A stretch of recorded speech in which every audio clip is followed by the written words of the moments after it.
All right, so we're going to pick up on the venous side of the capillary. So remember, we're the arterial side carrying blood away from the heart. We made our way down through the arteries to the arterioles into the capillaries. We had we had discussion about exchange at the capillary site. We'll have more discussion about bulk flow exchange at the capillary site in the future. And now we're on the venous side. And leaving the capillaries, we pick up with venules. Venules are small veins that collect the blood from the capillaries. In the venules, we have a tunica media, and as you'll recall, on the arterial side, that tunica media had some smooth muscle and a basement membrane. On the venous side, in the venules, there are very few smooth muscle cells there. There are some scattered fibroblasts. Venules have a very porous endothelium. It allows for the escape of many of the phagocytic white blood cells, so that they can get out into those tissues.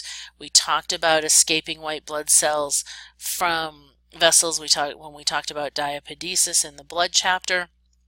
So we need to keep in mind that these venules have some very porous endothelium.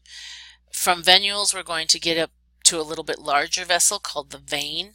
Veins have proportionally thinner walls than an artery with the same diameter. So if you look at an artery and you look at a vein, what you're going to see is much thinner wall on the venous side. For two reasons structurally. We're going to see less muscle in those veins, and we're also going to see an absence of the external internal elastic lamina. What we will see are valves, however. Valves are thin folds of the tunica interna. They're designed to prevent backflow. Remember that we don't have a pump here. What we have is blood flow that is coming the force of the flow is coming essentially from whatever's coming on the arterial side. So the arterial side really drives blood flow through the venous side of the system. These veins and venules are designed to work at much lower pressure. Intravenous pressure is so low that veins have to have the valves to keep the blood flowing in only one direction. And what ends up happening when we actually see these veins exposed to higher than normal pressures is we get incompetence, and we end up seeing something called varicose veins. So varicose veins happen when we have leaky valves. So we'll get a twisted, dilated superficial vein. That's the actual varicose vein. It's the result of leaky venous valves. They can be congenital. They can be mechanical. So you can have a mechanical stress due to prolonged standing. So those professions where we're standing a lot, nursing, physicians, postal workers, any of those positions where there's a lot of standing. We can also see them in pregnancy. And what ends up happening is we get because the valves get leaky, we get a backflow. We get a backflow and a pooling of blood in those veins. Extra pressure forces the fluids into the surrounding tissue, and what we can see is some inflammation and tenderness in the tissues near varicose veins. They don't have to be painful, but certainly some individuals report that they are indeed very tender. And then we have this venous return to the heart. So the whole point of this, right, is we've got to get the blood back to the heart. So we've got to get it back to that right atrium. And there are some extrinsic factors, some factors outside of the venous system itself that are going to help to enhance that return of blood to the right atrium. One of those is an increased sympathetic stimulation of the veins. So we're actually going to see that sympathetic nervous system help us out a little bit. Increased skeletal muscle activity will cause that blood flow to move through the veins a little bit better. Not because it's directly any part of the vein itself, but because the tissues around the veins are contracting, and as such the veins get contracted and that are collapsed upon, and that helps to move the blood along. There is something called a respiratory pump.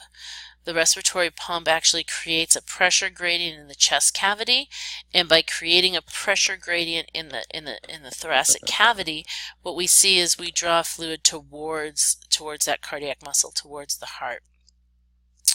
All right, so let's tackle anastomoses. We spoke about anastomoses in the heart chapter of the circulatory system. Remember that an anastomosis, S-I-S, anastomosis, is a union of two or more arteries that are going to supply the same region. What an anastomosis does, why do we have them? What's the point? Well, the point is collateral circulation.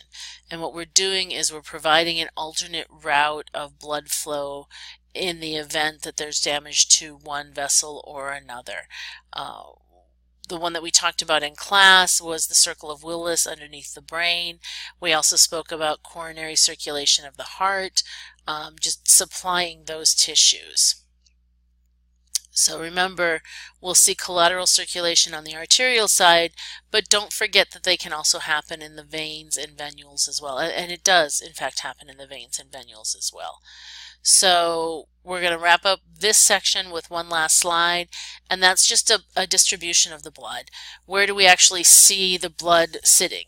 We have all this blood, and, you know, what a lot of us think is that, well, it's just equally distributed everywhere.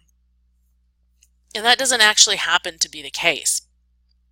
What's really going on is about 60% of this blood volume in an individual at rest is actually hanging out in the systemic veins and venules. And what that means is those veins and venules, those systemic veins and venules, are acting as a blood reservoir. The veins of the skin and the abdominal organs like the liver and the spleen, they're going to have a lot of blood in them. And the beauty of this is we can divert blood from the reservoir in times of need, but we also have a significant amount of blood, say, in the skin. So we have the ability for a cooling effect, an evaporative effect with sweating and homeostasis. Remember that all of this grand design really harkens back to how are we going to maintain homeostasis. So if you can remember that, it sometimes will help you recognize that, you know, everything just isn't distributed as equally as you might initially think. We're going to wrap this video. We'll come back and we'll talk about that third version of capillary exchange, the one we skipped previously, and that was bulk flow.